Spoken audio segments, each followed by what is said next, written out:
I am Sanjana and I am the Lakmé expert. Today we are going to create the look called the Coral Flush. This look is very experimental and is inspired by the trends that we have seen this season at Lakmé Fashion.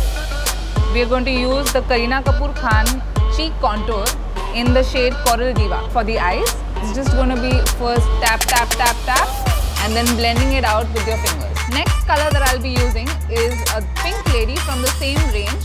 We will start it from the corner of the eye and go to the cheek. We tap it and blend.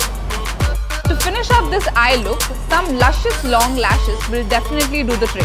I'm going to frame her face because it's all about the eye.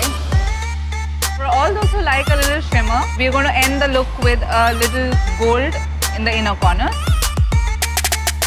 Finish this look with new matte ultimate lip shade Petal Pink.